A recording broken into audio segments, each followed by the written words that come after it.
எல்லோருக்கும் வணக்கம். நல்லா இருக்கீங்களா? சத்தம் கேட்க மாட்டேங்குது. ரொம்ப மகிழ்ச்சியா இருக்குது.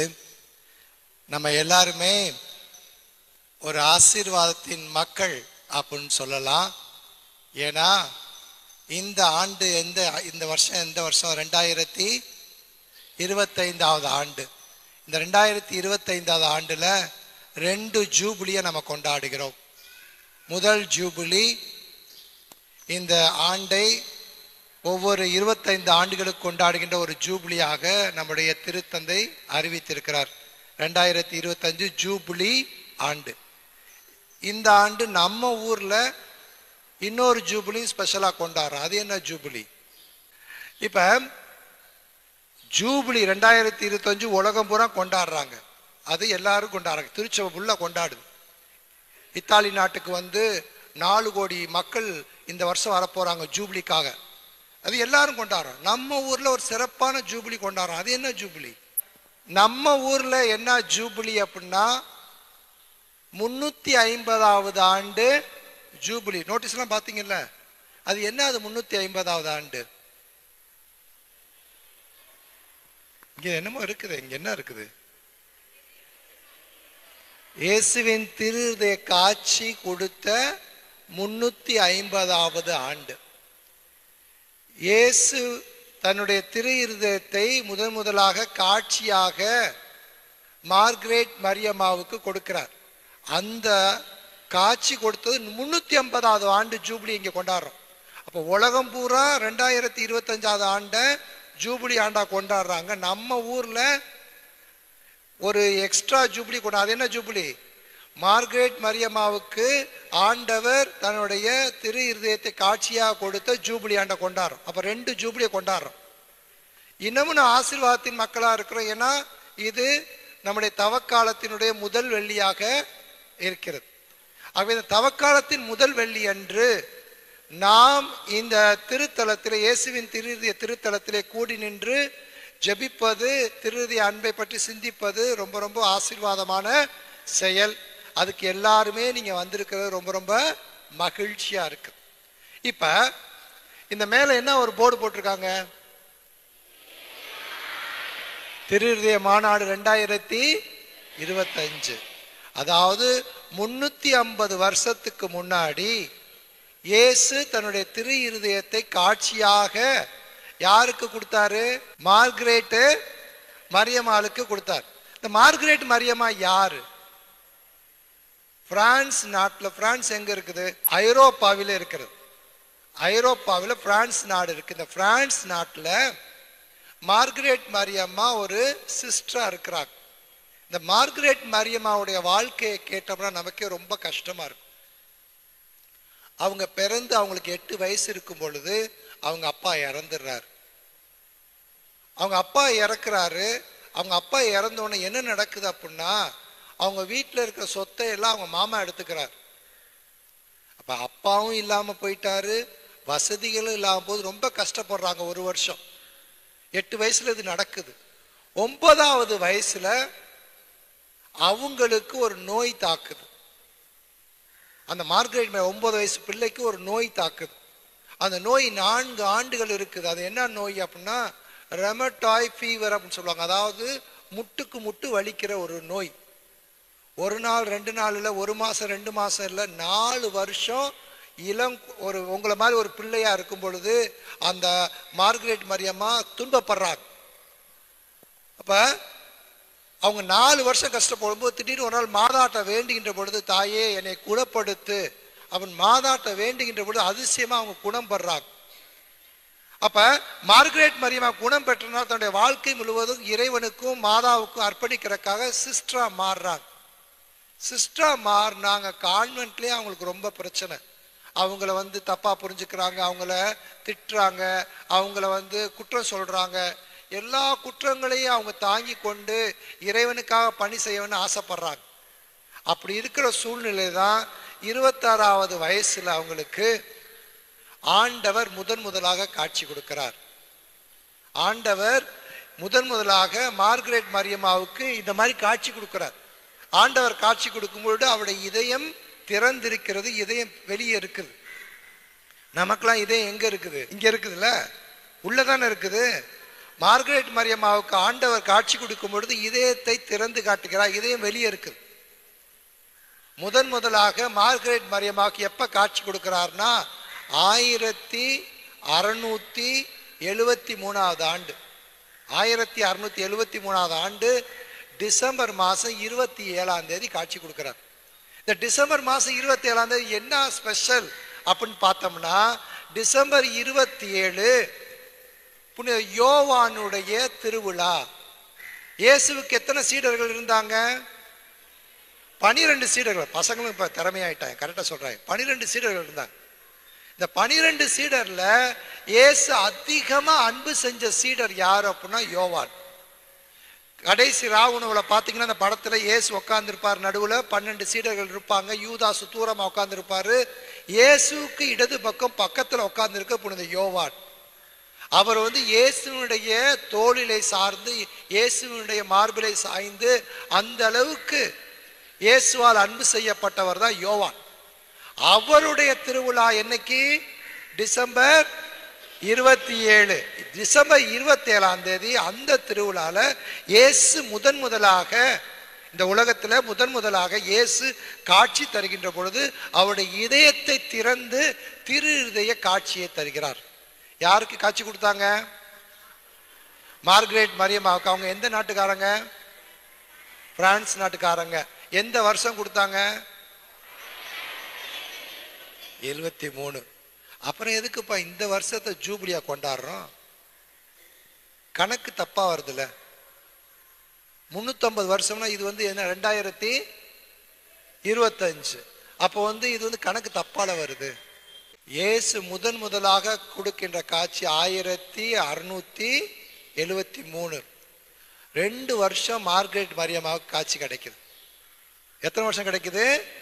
2 வருஷம். 1673, 74, 75 தான் கடைசியா மார்கரெட் மரியம்மாவுக்கு ஆண்டவர் தன்னுடைய திரு இதை காட்சி கொடுக்கிறார். எத்தனை காட்சி ஆண்டவர் கொடுக்கிறார் அந்த 2 வருஷத்துல? 4 தடவை, 4 முறை இயேசு மார்கரெட் மரியம்மாவுக்கு தோன்றி தன்னுடைய திரு இருதய காட்சியை வெளிப்படுத்துகிறார். அப்ப கடைசியா அவர் கொடுத்த காட்சி 1675 ஆண்டு ஜூன் மாசம் 17 நடக்குது. அதனாலதான் இந்த ஆண்டை நாம் 350வது ஆண்டின் நிறைவாக கொண்டாடுகிறோம். நம்ம திருதய ஜூபிலியை 2023 இருந்து 2025 வரை 2 வருஷம் கொண்டாடிக்கிட்டு இருக்கிறோம். இந்த வருஷம் அந்த 350வது ஆண்டு ஜூபிலியை நிறைவு செய்கிறோம். ஏன்னா கடைசி ஆண்டவர் மார்கரெட் மரியம்மாவுக்கு எந்த வருஷம் காட்சி கொடுத்தார்? கடைசியா கொடுத்த காட்சி 1600 எந்த மாசம், எந்த நாள்? Very good. இப்ப தெரியுதா ஏன் இந்த வருஷத்தை 350வது ஜூபிலியா கொண்டாடுறோம் அப்படின்னு? அப்ப ஆண்டவர் 4 முறை மார்கரெட் மரியம்மாவுக்கு இந்த பீடத்தில் இருக்கிற மாதிரி அவங்க பிரான்ஸ் நாட்டில் இருக்கிற ஒரு சிஸ்டர், ஒரு கன்னியாஸ்திரி, அவங்களுக்கு ஜெபம் பண்ணுகின்ற பொழுது 4 முறை ஆண்டவர் காட்சி தருகிறார். அந்த காட்சியின் போது எல்லாருக்கும் இதயம் உள்ள இருக்குது.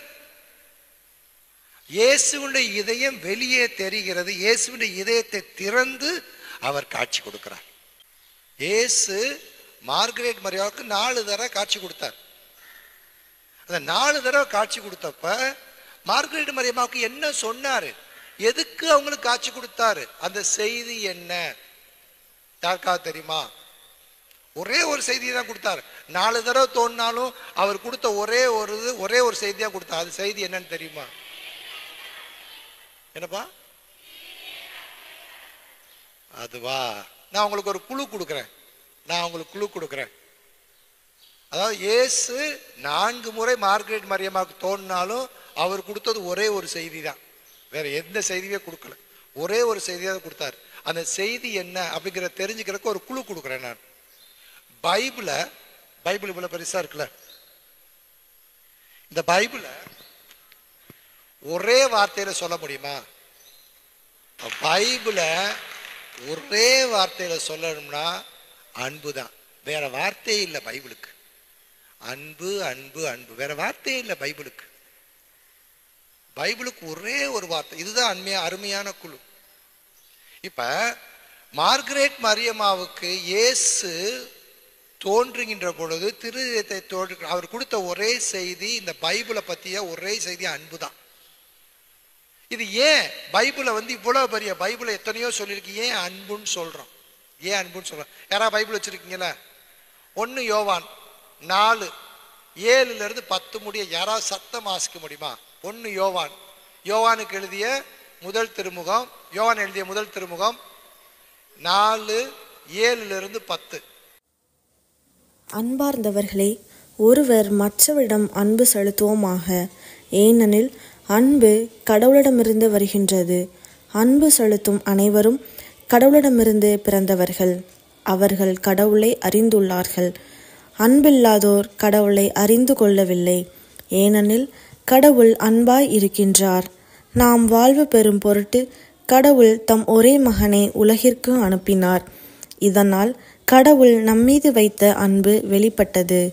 நாம் கடவுள் மீது அன்பு கொண்டுள்ளோம் என்பதில் அல்ல, மாறாக அவர் நம்மீது அன்பு கொண்டு தம் மகனை நம் பாவங்களுக்கு கழுவாயாக அனுப்பினார் என்பதில்தான் அன்பின் தன்மை விளங்குகின்றது. இப்ப நீங்க பிள்ளைகளா ஸ்கூல்ல போய் பரீட்சைக்கு படிப்பீங்க. பரீட்சையில இந்த கேள்வி கேட்பாங்க, டெஃபனேஷன். டெஃபனேஷனுக்கு தமிழ் என்னது? வரையறை. வரையறை என்ன? அப்ப அது இந்த 1 யோவான் 4:7 முடிய என்னன்னா, கடவுள் என்றால் என்ன, கடவுள் என்றால் டெஃபனேஷன் என்ன, கடவுள் என்றால் என்ன, கடவுள் என்றால் டெஃபனேஷன், கடவுள் என்றால் டெஃபனேஷன் என்ன, அதான் சொல்லியிருக்கிறாங்க. கடவுள் என்றால் அன்பு. ஆங்கிலத்தில் இந்த மொழிபெயர்ப்பு பார்த்தோம்னா எப்படி தெரியுமா? God is love. God is love. God is love அப்படின்னா கடவுள் அன்பாக இருக்கிறார். கடவுளுக்கு என்ன டெஃபினேஷன் பைபிள்ல சொல்லியிருக்கு. அதனாலதான் இந்த இவ்வளவு பெரிய பைபிளை ஒரே வார்த்தையில சொல்லணும் அப்படின்னா அன்பு. ஏன்னா இந்த பைபிள் கடவுளை பத்தியது. அந்த கடவுளுக்கு என்ன டெஃபினேஷன், அந்த கடவுளுக்கு என்ன வரையறை, கடவுள்னா யாரு? பைபிள் சொல்லுது கடவுள் அன்பாக இருக்கிறார். அன்பே கடவுள், அன்பே கடவுள். அப்ப முதலாவதா இந்த பைபிளை எதுக்கு நம்ம ஒரே வார்த்தையில சொல்றோம் அப்படின்னா, கடவுள் அன்பா இருக்கிறார். கடவுளுடைய டெஃபினேஷனே அன்புதான். இப்ப இந்த ஒரு இடத்துல நீங்க நல்லா புரிஞ்சுக்கிறதுக்கு ஒரு கருத்து சொல்றேன். இயேசுவை எதுக்கு சிலுவையில அறைஞ்சு கொண்டாங்க? என்ன குற்றம் சாற்றி? அதாவது இயேசுவை நிறைய பேருக்கு பிடிக்கல. பரிசேயர்கள், சதுசேயர்கள், தலைமை குருக்கள் யாருக்குமே இயேசுவை பிடிக்கல. ஏன்னா இயேசு நிறைய நல்லது செஞ்சார். அது அவங்களுடைய பவரையும் அவங்களுடைய தலைமையையும் அவங்களுடைய அதிகாரத்தையும் அவங்க இயேசு சேலஞ்ச் பண்ணார். ஆனா இயேசுவை பிடிக்காம இருக்கிறதுக்கு நிறைய காரணங்கள் இருக்கு. ஆனா இயேசுவை கொல்றதுக்கு என்ன குற்றம் சாட்டி இயேசுவை கொண்டாங்க? இவன் தேவ தூஷணம் சொன்னான், கடவுளுடைய பெயரை பழித்துரைத்தான். அவரு தலைமை குரு கேட்டுக்கிட்டு இருப்பார், நீ யூதரின் அரசரா கேட்டுக்கிட்டே இருப்பாரு. அப்ப இயேசு கணத்துல அரைவாங்க. அப்ப இயேசு கேட்பார், நான் சொன்ன தப்பு, நான் எதுக்கு கணத்துல அடிச்ச? அப்ப இயேசுவை கடைசி என்ன குற்றம் சாட்டி அவங்க கொலை செய்வாங்க அப்படின்னா, இவன் தேவ தூஷணம் சொன்னான் என்ற ஆடையை கிழித்து கொண்டு அவரை கொலை செய்வதற்கு அவருக்கு ஆணையிடுறாங்க. என்ன தேவ தூஷணம் சொன்னார் இயேசு? தேவ தூஷணம் என்ன? இயேசு இறைவனை பழித்துரைத்தான், இறைவனுடைய பெயரை கெடுத்தான். என்ன இறைவனை பழித்துரைத்தார்? என்ன இறைவனுடைய பெயரை இவர் கெடுத்தார்? இஸ்ராயல் மக்கள் இறைவனுக்கு தந்த பேர் என்ன தெரியுமா? யாவே. ஆனா அந்த யாவேங்கிற பேர் மிகப்பெரிய பேர். அந்த பேரை கூட தகுதி இல்லை. அதனால அவங்க யாவேன்னு சொல்ல மாட்டாங்க. ஏன்னா இறைவன் வல்லவர், நல்லவர், வல்லமை மிக்கவர். அவர் நெருப்பா வருகிறார், அவர் புயலா வருகிறார், கடவுள் வந்து சக்தி மிகுந்தவர். அந்த கடவுளுடைய பேரை கூட சொல்ல முடியாது, யாவேன்னு சொல்ல முடியாது. அதனால அவருக்கு எல் ஷடாய்ன்னு அவங்க ஒரு பேர் வச்சிருந்தாங்க. இயேசு சொல்றாரு, இயேசு அந்த கடவுள் அந்த மாதிரிலாம் தூரத்துல இருந்து பயமுறுத்துறவர் கிடையாது. அவர் பேரை கூட சொல்ல. இயேசு கடவுளுக்கு கொடுத்த பேரு அப்பா. அப்பா தந்தாய். பழைய ஏற்பாடுல சொன்னாங்க கடவுள் கொடூரமானவர், அவர் தண்டிப்பவர். இயேசு சொன்னாரு கடவுள் அன்பானவர். அதனாலதான் யோவான் எழுதினாரு கடவுள் அன்பாக இருக்கிறார். இயேசுவை எதுக்காக கொண்டாங்கன்னா, இயேசு இறைவனுடைய பெயர் அன்பு என்று சொன்னதுனாலதான் இயேசுவை கொண்டாங்க. இவன் இறைவனுடைய பெயரை கெடுத்து விட்டான். இறைவன் அன்பாக இருக்கிறான் இயேசு சொன்னார். அப்ப இந்த முழு பைபிள அன்புங்கிற ஒரே வார்த்தையில அடைக்கலாம். ஏன்னா கடவுள் அன்பா இருக்கிறாரு. இந்த கடவுள்கிட்ட அன்பா இருக்கிறாரு இயேசு சொல்லதுக்கு தான் வந்தார். யோவான் நற்செய்தி 3:16. தம் ஒரே மகன் மீது நம்பிக்கை கொள்ளும் எவரும் அழியாமல் நிலை வாழ்வு பெறும் பொருட்டு அந்த மகனையே அழிக்கும் அளவுக்கு கடவுள் உலகின் மேல் அன்பு கூர்ந்தார். கடவுள் தன் மகனையே அழிக்கும் அளவிற்கு உலகின் மீது அன்பு. அழிக்கும் அளவுக்கு என்னன்னா, சிலுவையிலே மரிக்கும் அளவுக்கு அன்பு செய்தார். இப்ப யோவான் நற்செய்தியில வந்து கடவுள் அன்பாய் இருக்கிறார். அந்த கடவுள் எதுக்கு இந்த உலகத்துக்கு இயேசுவை அனுப்புறாரு? தன்னுடைய அன்பின் வெளிப்பாடாக அனுப்புறார். இயேசு இந்த உலகத்துல வாழ்ந்த பொழுது அவர் எப்படி வாழ்ந்தார்? அன்பாக வாழ்ந்தார். இயேசு எல்லா நேரங்களிலும் எல்லா மக்களையும் அன்பு செய்தார். அவர் வந்து ஒரு கஷ்டப்படுற தொழுநோயாளியா இருந்தாலும் சரி, ஒரு தன்னுடைய மகனை இழந்த விதவை பெண்ணாக இருந்தாலும் சரி, விபச்சாரத்திலே பிடிபட்ட பெண்ணாக இருந்தாலும் சரி, யாரா இருந்தாலும் இயேசு எல்லா மக்களையும் அன்பு செய்தார். இயேசுடைய அன்பிற்கு ஒரு நல்ல ஒரு எடுத்துக்காட்டு சொல்லலாம். மத்தேயு நற்செய்தி 14வது அதிகாரத்துல வாசிக்கிறோம். இயேசுடைய சீடர்கள்லாம் பணி செஞ்சுட்டு வருவாங்க. அப்ப வந்து இயேசு சொல்லுவாரு, நீங்க சாப்பிடல, நீங்க நிறைய வேலை செஞ்சிருக்கீங்க, வாங்க நம்ம தனியான ஒரு இடத்துக்கு போய் ரெஸ்ட் எடுப்போம். அப்ப இயேசுவும் சீடர்களும் போறாங்க. அதை கேட்டுட்டு மக்கள் அப்படியே ஓடி வந்து அங்க காத்துக்கிட்டு இருப்பாங்க. பைபிள் அழகா சொல்லியிருக்கு. இயேசு இறங்கணும்னு அவர்கள் ஆயனில்லாத ஆடுகளை போல் இருப்பதை கண்டு அவர்கள் மீது பரிவு கொண்டார், இரக்கம் கொண்டார். 5000 பேர் அவருடைய போதனையை கேட்டுக்கிட்டு இருக்கிறாங்க. நேரம் ஆகுது. சீடர்கள்லாம் சொல்றாங்க, இவங்களாம் நேரம் ஆகுது, இவங்களை அனுப்பிடுங்க. அப்ப இயேசு சொல்றாரு, இவங்க போற வழியில பசியில கஷ்டப்படுவாங்க, இவங்களுக்கு நம்ம தான் ஏதாவது கொடுக்கணும். அப்ப சீடர்கள்லாம் கேட்கிறாங்க மனசுக்குள்ள, இயேசுவே நீங்க என்ன லூசா? இந்த காட்டுக்குள்ள 5000 பேத்துக்கு எப்படி சோறு கொடுக்கறது? 5000 பேத்துக்கு எப்படி சாப்பாடு கொடுக்கறது? அப்ப இயேசு சொல்றாரு, நான் இவர்கள் மீது பரிவு கொள்கிறேன், இரக்கம் கொள்கிறேன். இயேசுடைய வாழ்க்கையை தொடர்ந்து பார்த்தோம் அப்படின்னா அவருடைய வாழ்க்கை முழுவதும் பரிவின், இரக்கத்தின், அன்பின் வெளிப்பாடாத்தான் இருக்கு. இயேசுடைய அன்பின் வெளிப்பாடு கடைசியா எங்க தெரியுது? இயேசுடைய அன்பின் வெளிப்பாடு கடைசியா எங்க தெரியுது? அதுக்கு முன்னாடி இயேசுவின் அன்பின் வெளிப்பாடை பத்தி தெரிஞ்சுக்கிறதுக்கு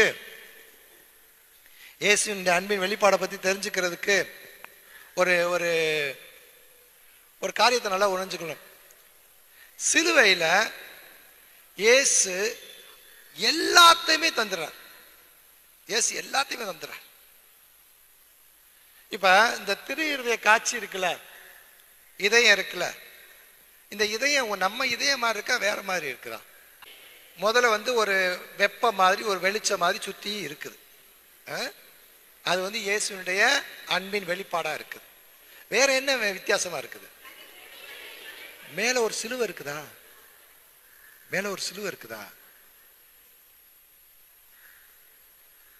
இந்த சிலுவை எதை குறிக்கிறது என்றால், இது இயேசு சிலுவையிலே மரித்தது அன்பின் வெளிப்பாடாகத்தான்.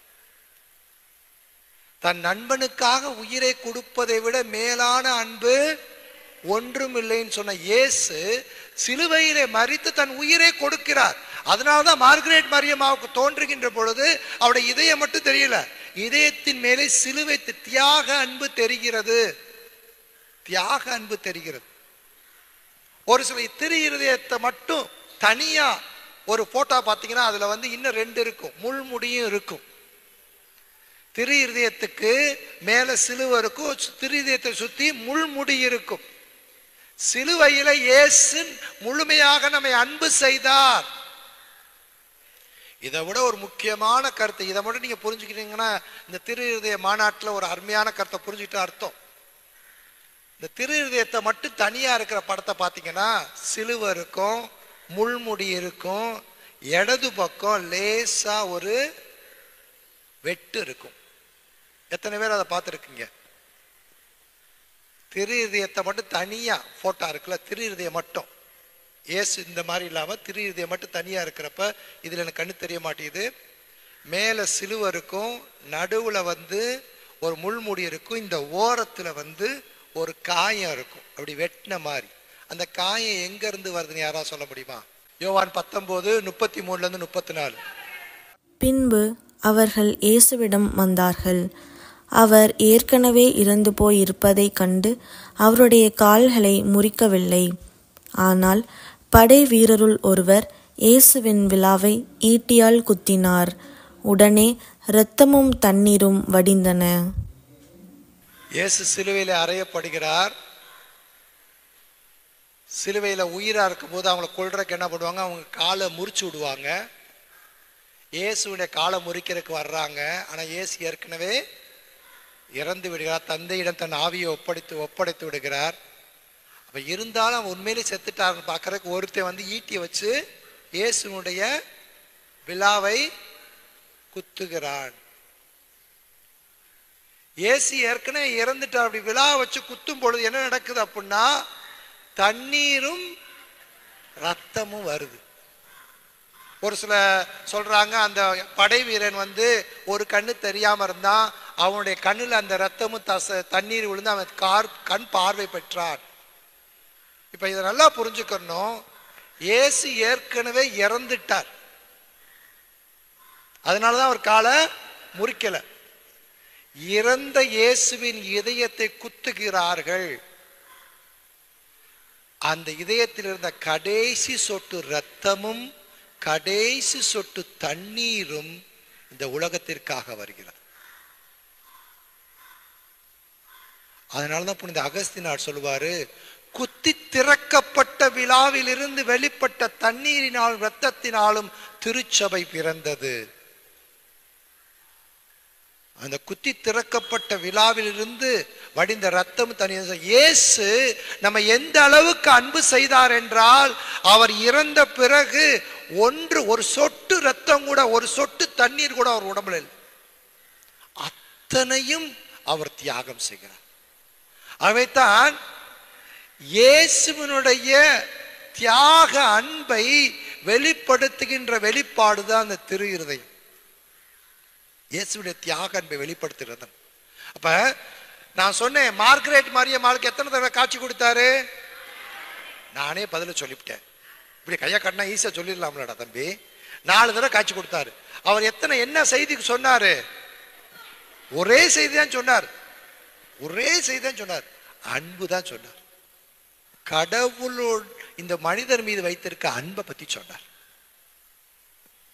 இப்ப மார்கரெட் மரியம்மாவுக்கு இயேசு கொடுத்த காட்சியினுடைய ஒரே செய்தி, கடவுள் இந்த மனிதர்கள் மீது மிகுந்த அன்பு வைத்திருக்கிறார். கடவுள் இந்த மனிதர்கள் மீது மிகுந்த அன்பு வைத்திருக்கிறார். இந்த ஒரே செய்திக்கு 2 பக்கம் இருக்கு. இந்த ஒரே செய்திக்கு 2 பக்கம் இருக்கு. முதல் பக்கம் தான் இப்ப பார்த்துக்கிட்டு இருக்கிறோம். அதனாலதான் இந்த 350வது ஆண்டுல போப்பாண்டவர், இப்ப போப்பாண்டவருடைய பேர் என்ன? பிரான்சிஸ். Pope Francis. அவர் ஒரு சுற்றறிக்கை எழுதுறார் இந்த 350வது ஆண்டை கொண்டாடுவதற்கு.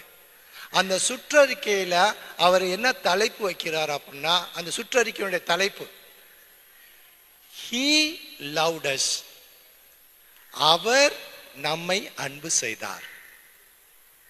அவர் இந்த 350 ஜூபிலியை பத்தி எழுதுறார். உலகம் பூரா இருக்க கிறிஸ்தவர்களுக்கு எழுதுறார். அவர் எழுதுற அந்த மடலுடைய தலைப்பு என்னன்னா, லாட்டின்ல திலெக்ஸ்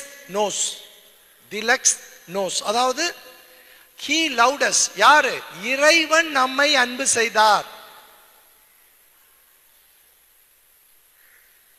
ரோமையருக்கு எழுதிய திருமுகத்துல 8வது அதிகாரம் 37வது வசனத்துல இருந்து அந்த வார்த்தை எடுக்கிறார். He loved us. ஆயினும் நம்மேல் அன்பு கூர்ந்தவரின் செயலால் மேற்கூறியவை அனைத்திலும் நாம் வெற்றி மேல் வெற்றி அடைகிறோம். இறைவன் நம்மை அன்பு செய்தார். அதாவது 350வது ஜூபிலியை கொண்டாடுவதற்கு நம்முடைய திருத்தந்தை ஒரு சுற்றறிக்கையை எழுதுறார். உலகம் பூரா எழுதுறார். அவர் எழுதுறதுக்கு தலைப்பு என்ன சொன்னாரு? அவர் நம்மை அன்பு செய்தார்.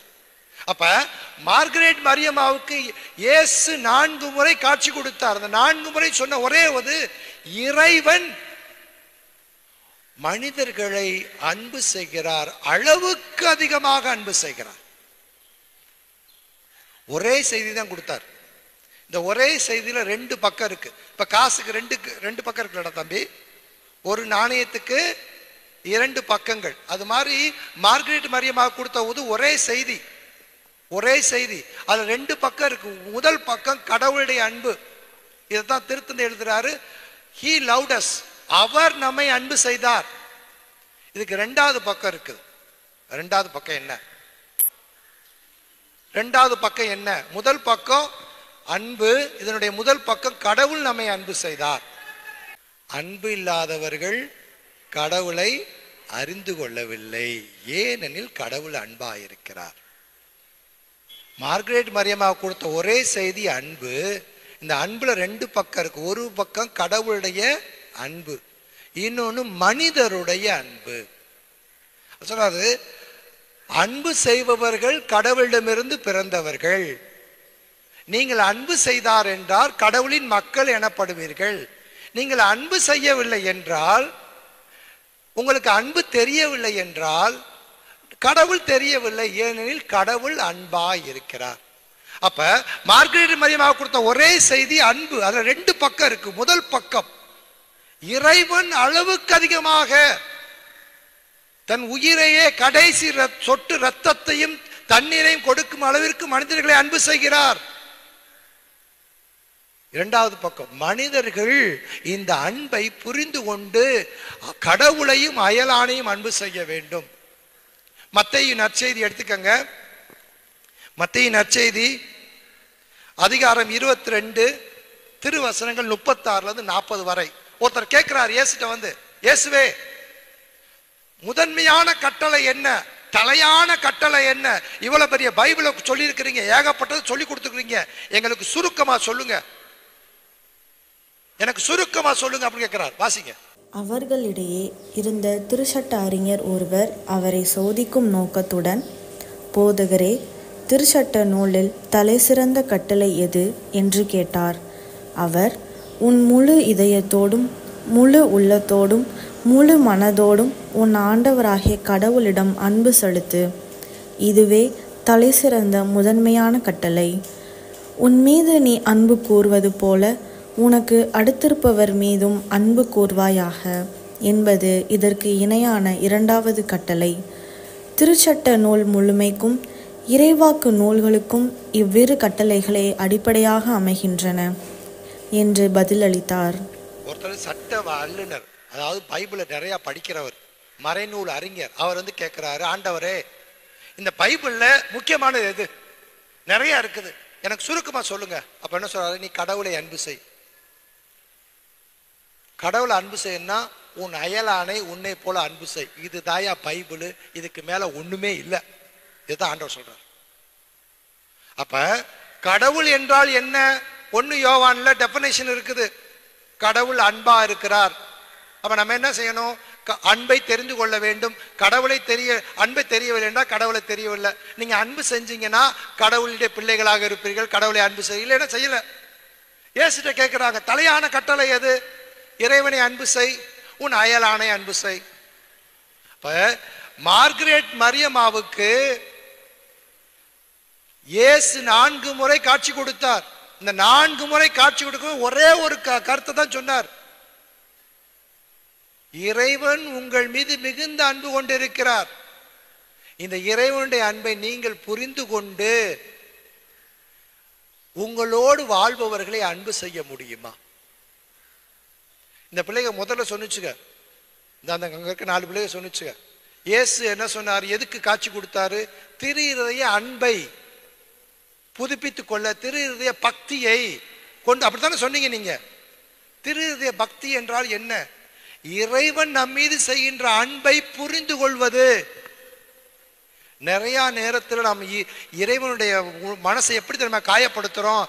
அவர் நம் மீது கொண்ட அன்பை உதாசீனப்படுத்துகிறோம், புரிந்து கொள்வதில்லை. அதான் சொல்லுவாங்க, ஒரு பெற்றோருக்கு வாழ்க்கையில் இருக்கிற மிகப்பெரிய கவலை எது தெரியுமா? மிகப்பெரிய வருத்தம் எது தெரியுமா? ஒரு பிள்ளைக்காக தங்க வாழ்க்கையை வாழ்ந்து பிள்ளைக்காக தங்க வாழ்க்கையை தியாகம் பண்ணும்போது ஒரு நாள் பிள்ளை வந்து கேட்குது, நீங்க எனக்கு என்ன செஞ்சிட்டீங்க? நீங்க என்னை அன்பே செய்யல. அப்புறம் ஒரு பிள்ளை சொன்னுச்சுன்னா அது மாதிரி வேதனை யாருக்குமே கிடையாது. இயேசுவின் திரு இதயத்துக்கு நிந்தை பரிகாரம்னா என்ன? இயேசுவினுடைய இதயத்தை நாம் காயப்படுத்துகிறோம். எப்ப இயேசுடைய இதயத்தை காயப்படுத்துகிறோம்? இயேசுடைய இறைவனுடைய தியாக அன்பை உணராத பொழுது. எப்பப்பெல்லாம் இயேசுடைய அன்பை உணர்கின்றோமோ அப்பொழுது நாம் புனிதர்களாக மாறுகிறோம். ஆதி திருச்சபையில ரோமையர்கள் கிறிஸ்தவர்களை கொலை செய்தார்கள். சும்மா சாதாரண கொலை செய்யறது, கழுத்தை வந்து கத்தியால வெட்டுறது, துப்பாக்கியை வச்சு சுடுறது, இதெல்லாம் கொலைதான். அப்படி செஞ்சுட்டா கூட வலிக்கிறது கொஞ்ச நேரம் தான் வலிக்கும். ஆனா ஆதி கிறிஸ்தவர்கள் எப்படி தெரியுமா கொலை செஞ்சாங்க? அவங்கள நிக்க வச்சு அவங்க தோலை உரிச்சு தோல் மேல மெழுக ஊத்தி அதுல திரிய வச்சு கொளுத்துறது, அணுவா கொள்றது. இல்லாட்டி ஒரு மனுஷனை தூக்கி ஒரு வாரமா சாப்பிடாத 4 சிங்கத்துக்கு மத்தியில போடுறது. சிங்கம் அடிச்சு சாப்பிடும் போது எப்படி சும்மா மெதுவா சாப்பிடும்? ஒண்ணு காலை கடிக்கும், கழுத்தை கடிச்சுன்னா உடனே உயிர் போயிடும். காலை கடிச்சு மட்டும் சாப்பிட்டு எப்படி இருக்கும்? அணுவா கொடூரப்படுத்தப்பட்டார்கள். அப்ப இக்னேஷியஸ் ஆஃப் அந்தியோக்குன்னு ஒருத்தர் வந்து பிடிக்கிறாங்க. அப்ப அவரை வந்து கொண்டு போறாங்க. உன்னை வந்து அடுத்த வெள்ளிக்கிழமை நாங்க வந்து சிங்கத்துக்கு எரிய போறோம் அப்படின்னு அவரை பயமுறுத்துறாங்க. அதை நினைச்சு பார்க்கும்போது அவருக்கு பயமா இருக்கு. அவர் ஜெபிக்கிறார், ஆண்டோட சக்தி கேட்கிறார். கடைசியா அந்த சிங்கத்தின் குகைக்கு தூக்கி எறிய கொண்டு போறாங்க. அப்ப அவரை பார்த்து கேட்கிறாங்க, இப்பயாவது நீ மனம் திரும்பிரு, இயேசு இல்லைன்னு சொல்லிரு, உன்னை விட்டுறோம்.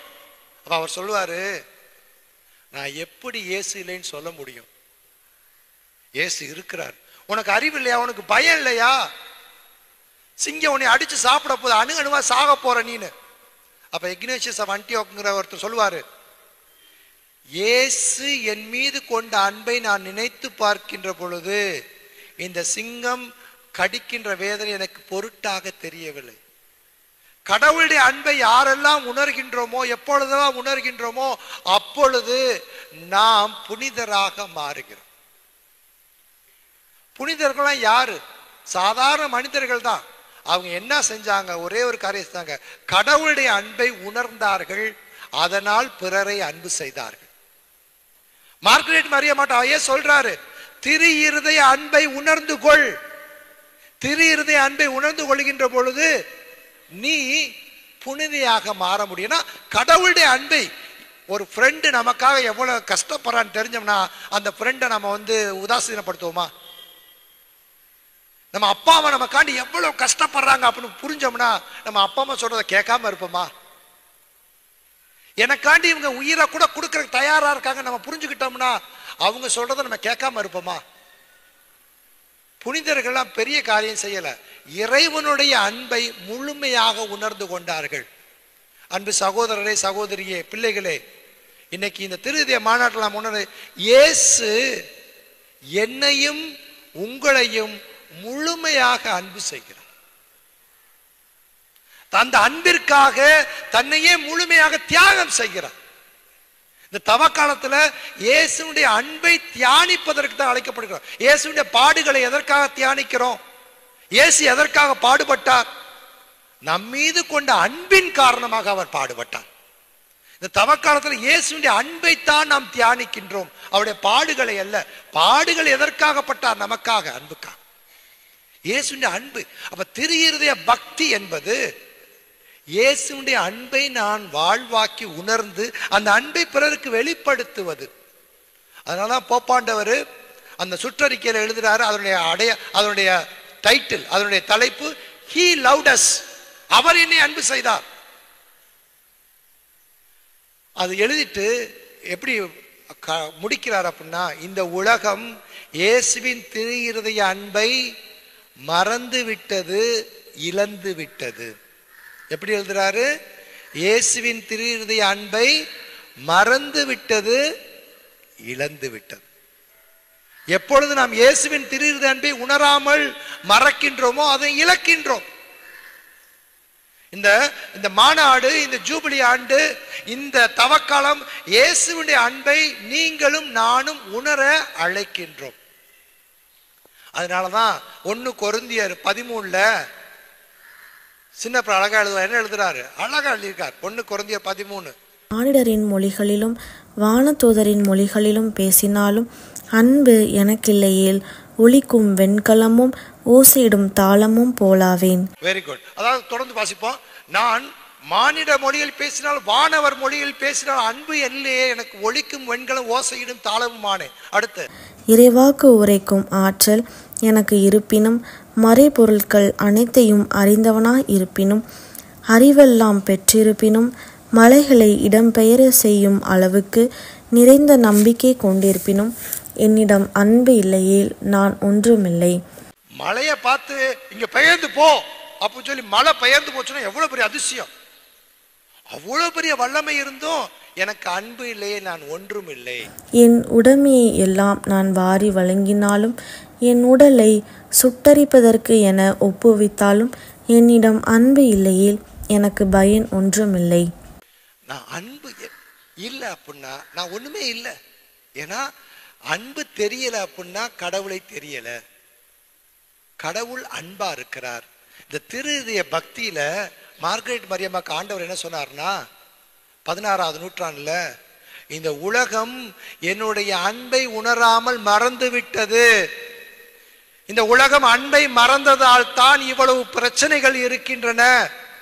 திரு இதயத்திற்கு உம்முடைய பக்தியையும் உம்முடைய ஆராதனையும் அதிகரிக்கணும். அன்பை நீங்கள் சுவைக்க வேண்டும். அன்பு எனக்கு இல்லையே நான் ஒலிக்கும் வெண்கலமும் ஓசையிடும் தாளமுமானேன். இங்க வந்திருக்கிற எல்லாருக்குமே இதயம் இருக்குதா இல்லையா? அப்ப இயேசு கொடுத்தது ஒரே செய்தி தான், ஒரே செய்தி, அன்பு. அந்த அன்புக்கு 2 பக்கம் இருக்கு. ஒன்னு கடவுளுடைய அன்பு, இன்னொன்னு மனிதர்களாகிய நாம் இந்த கடவுளை அன்பு செய்ய வேண்டும். இந்த கடவுளை எப்படி அன்பு செய்ய? நம்முடைய அயலானை அன்பு செய்ய வேண்டும். இப்ப திருச்சபையில பார்க்கிறோம், புனிதர்கள் யார் அப்படின்னா இயேசுவுடைய அன்பை உணர்ந்து இந்த அன்புக்கு சாட்சிகளா வாழ்ந்தவங்க தான் புனிதர்கள். இன்னைக்கு இருக்கிற தலைப்பு, இன்னைக்கு நம்ம கொடுக்கப்பட்ட தலைப்பு என்ன? திரு இருதய காட்சிகளும் சாட்சிகளும். 4 காட்சி. இந்த 4 காட்சியில ஆண்டவர் சொல்றது அன்பின் மக்களாக இருப்போம். இந்த அன்பின், ஆண்டவுடைய அன்பை உணர்ந்து ஆண்டவுடைய அன்புக்கு எடுத்துக்காட்டா இருக்கவங்க திரு இதய சாட்சிகள். இன்னைக்கு வரலாற்றை எடுத்து பார்த்தா அத்தனை புனிதர்களும் எப்போ ஒருத்தவங்க புனிதரா மாறுறாங்க? ஆண்டவருடைய அன்பை உணர்கின்ற பொழுது. இந்த உலகத்துல இருக்கிற எல்லா புனிதர்ல ஒரு நல்ல மிக முக்கியமான ஒரு உன்னத புனிதர் அப்படின்னா பிரான்சிஸ் அசிசியாரை சொல்லுவாங்க. ஏன்னா அவரை மறு கிறிஸ்து அப்படின்னு சொன்னாங்க. இயேசுவுக்கு அடுத்தபடியா அடுத்த கிறிஸ்து அப்படின்னு சொன்னவர் பிரான்சிஸ் அசிசியார். அவரை பத்தி ஒன்று சொல்லுவாங்க. அவரு அசிசியில பிறந்தார். அவர் அசிசியில அடிக்கடி அழுதுகிட்டு போவாரா ரோட்ல. ஏங்க அழுகுறீங்க? அப்ப அவர் சொல்றது, அன்பு அன்பு செய்யப்படவில்லை. என்ன சொல்லுவாரு? அன்பு அன்பு செய்யப்படவில்லை. இறைவன் அன்பா இருக்கிறார். இந்த அன்பை புரிந்து கொள்ளாமல் மனிதர்களாக நாம் இருப்பதால் பாவம் செய்கிறோம். அன்பு அன்பு செய்யப்படவில்லை. நம்ம எல்லாருக்கும் இதயம் இருக்குது. இந்த 305வது ஜூபிலியில இந்த இதயத்தில் இருக்க அன்பை வெளிக்கொணருவதற்கு, அதனால திருத்தந்தை எழுதுறாரு, இந்த உலகம் இயேசுவின் திரு இருதய அன்பை மறந்து விட்டது, இழந்து விட்டது. இந்த ஜூபிலி எதுக்கு கொண்டாடுறோம்? அவர் கடைசியா முடிக்கிறார். இந்த ஜூபிலி எதுக்கு கொண்டாடுறோம்? கிறிஸ்தவர்களாகிய நாம் அன்பின் வார்த்தைகளையும் அன்பின் செயல்களையும் இந்த உலகத்திற்கு கொண்டு வருவதற்கு. எதுக்கு? அன்பின் வார்த்தைகள், அன்பின் செயல்கள். இந்த ஜூபிலி எதுக்கு கொண்டாடுறோம் அப்படின்னா சும்மா நம்ம கொண்டாடுறது இல்லை. இன்னைக்கு திரு இதய மாநாடு எதுக்கு இந்த ஆண்டு ஃபாதர்ஸ் வந்து இவ்வளவு சிரமம் எடுத்து செய்யறாங்க அப்படின்னா, நாம எல்லாரும் இயேசுவின் அன்பை உணர்ந்து நாம் இந்த இயேசுவின் அன்பிற்கு சாட்சிகளாக வாழணும். நம்முடைய திருத்தந்தை அவருடைய அந்த ஜூபிலி சுற்றறிக்கையில 20 புனிதர்களை மேற்கோளா காட்டுறார். இந்த 20 புனிதர்கள் இயேசுவின் திரு இருதய அன்பிற்கு சாட்சிகளாக இருக்கிறார்கள். எப்படி?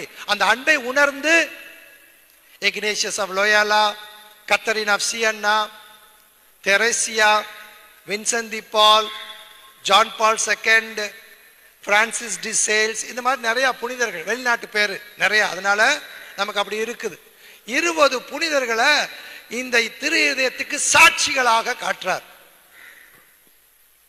ஆனா நான் அதை படிச்சுட்டு இன்னைக்கு இந்த இந்த இந்த இந்த உரைக்கு தயாரிச்சுட்டு இருக்கும் பொழுது நான் ஃபீல் பண்ணேன், போப்பு வந்து 20 சாட்சிகளை மட்டும் சொல்லல, 21வது சாட்சின்னு சொல்றார்.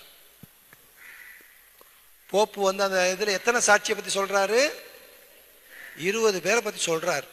ஆனா அதை படிக்கும் பொழுது நான் நினைச்சேன், இவர் 20 பேரை பத்தி சொல்றாரா 21 பேரை பத்தி சொல்றாரான்னு புரியல எனக்கு. அந்த 21வது ஆள் யார் தெரியுமா? உங்களையும் என்னையும் கேட்கிறார். இன்னைக்கு நீங்களும் நானும் இயேசுவின் திரு இதயத்திற்கு சாட்சியா இருக்க முடியுமா? இயேசுவின் திரு இதயத்துக்கு சாட்சியா இருக்கிறதுனா ரொம்ப சிம்பிள். இயேசுனுடைய இதய அன்பை உணர வேண்டும். உங்களையும் என்னையும் இயேசு அதிகமாக அன்பு செய்கிறார்.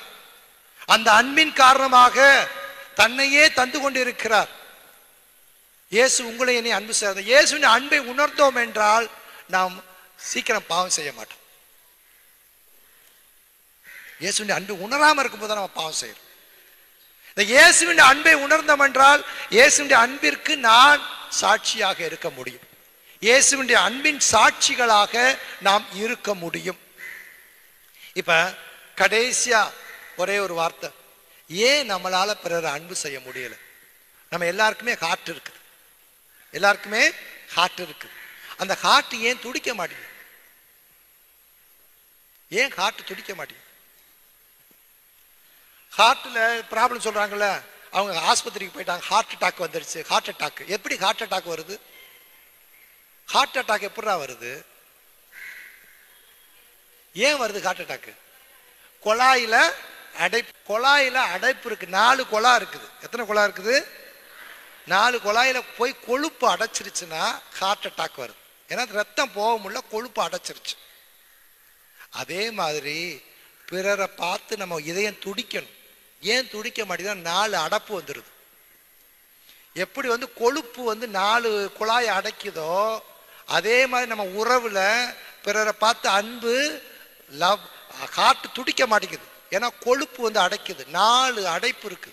அந்த 4 அடைப்பு, இந்த 4 அடைப்பை தெரிஞ்சுக்கிட்டோம்னா அந்த அடைப்பை நீக்கி நம்ம பிறருக்காக ஹார்ட்டை துடிக்க வைக்க முடியும். முதல் அடைப்பு கோபம். முதல் அடைப்பு கோபம். யார் மேல கோபம் இருக்குன்னு வச்சுக்கோங்களேன், அவங்கள பார்த்து நம்ம ஹார்ட் துடிக்காது. என்னை ஒருத்தவங்க ரொம்ப திட்டாங்க, என்னை எது பண்ணிட்டாங்க, அவங்க மேல நான் பயங்கர கோபமா இருக்கிறேன், அவங்க நடந்துகிட்டு இருக்கும்போது கீழே விழுகிறாங்க, நம்ம என்ன சொல்லுவோம்? அவனுக்கு வேணும் என்னை எப்படி கஷ்டப்படுத்தினா கடவுளா பார்த்து கொடுத்தார். ஒருத்தன் கீழே விழுந்து அடிபட்டு இருக்குது, அவன் மேல நம்ம இறக்கம் வர மாட்டேங்குது. கோபம் இருக்குன்ற பொழுது நம்முடைய இதயம் துடிப்பது இல்லை. கோபம் இருக்கின்ற பொழுது நம்முடைய இதயம் அடைத்துக் கொள்கிறது.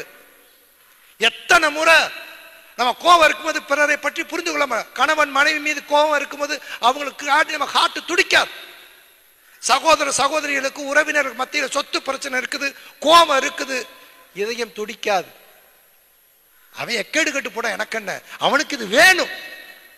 நாம் அரக்க குணமுள்ளவர்களாக மாறுறோம் கோபம் இருக்கும் பொழுது. இதான் முதல் அடைப்பு. முதல் அடைப்பு என்னது? ரெண்டாவது அடைப்பு. இன்னைக்கு ஃபாதர் ஜோதிமணி அழகா சொன்னார் முன்னுரையில், இருக்கிற பாவத்தில் முக்கியமான பாவம் ஆணவம். ஆணவம் என்ன? நான் பெரிய ஆள், எனக்கு எல்லாம் தெரியும், நான் நினைக்கிறதான் கரெக்ட், உனக்கு ஒண்ணும் தெரியாது. அப்படி ஆணவமா இருக்கும் பொழுது காட்டு துடிக்காது. நீ என்ன சொல்றது, என்னோட கரெக்ட். ஆணவம் இருக்கின்ற பொழுது காட்டு துடிக்காது. முதல் அடைப்பு என்னது? ரெண்டாவது அடைப்பு. மூணாவது அடைப்பு பொறாமை. பொறாமைனா என்னப்பா? பொறாமைன்னு என்ன?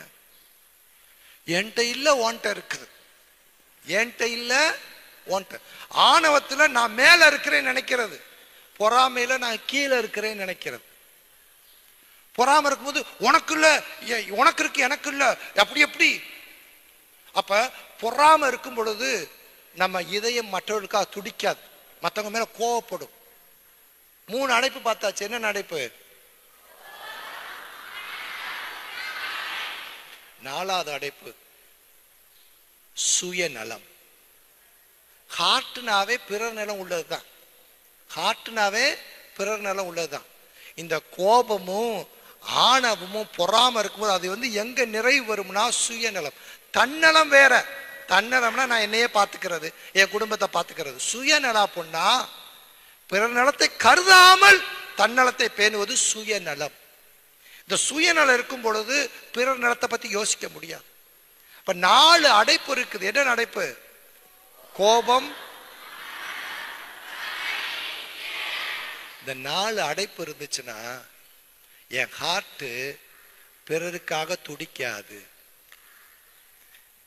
இந்த தவ காலத்துல சிறப்பா அந்த ஜூபிலி ஆண்டுல மார்கரெட் மரியம்மாவுக்கு 350 ஆண்டு காட்சி கொடுத்தல ஆண்டவர் என்ன சொல்றாரு? என்னுடைய அன்பை உணர்ந்து கொள்ளுங்கள், இந்த அன்பை பிறருக்கு கொடுங்கள். அன்பில்லாதவர்கள் கடவுளை அறிந்து கொள்ளவில்லை, ஏனெனில் கடவுள் அன்பாய் இருக்கிறார். மார்கரெட் மரியம்மாவுக்கு அவர் காட்சி கொடுத்தது, நான் அன்பாக இருக்கிறேன், இந்த அன்பின் வெளிப்பாடை உனக்கு கொடுக்கிறேன், இந்த அன்பை உணர்ந்து கொள்ளுங்கள், நீங்கள் அன்பின் சாட்சிகளாக இருங்கள். அன்பின் சாட்சிகளாக இருங்கள். இந்த திருஹிருதய மாநாட்டில் இப்ப பிள்ளைகளுக்கெல்லாம் ஒரு சின்ன ஹோம்வொர்க். உங்க அப்பா அம்மா உங்க மேல அன்பு செய்யறாங்க, இதை நீங்க உணர்ந்து கொள்ள வேண்டும். கணவன் மனைவி உணர்ந்து கொள்ள வேண்டும். பெற்றோர்கள் உங்களுடைய பெற்றோர்கள் செய்த அன்பை உணர்ந்து கொள்ள வேண்டும். அன்பை உணர்கின்ற பொழுது, அன்பின் சாட்சிகளாக வாழ்கின்ற பொழுது திருஹிருதய பக்தி நம் உள்ளங்களிலே பெருகும். இன்னைக்கு இந்த ஒரு அன்பை நாம் உணர்ந்து இந்த மாநாடு முழு இந்த நாள் முழுவதும் பங்கெடுப்போம். தவ காலத்துல இறைவனுடைய அன்பிற்கு எதிராக செய்த பாவங்களுக்காக மனம் வருந்துவோம். இறைவனுடைய அன்பை பிறருக்கு கொண்டு செல்வோம். God bless you.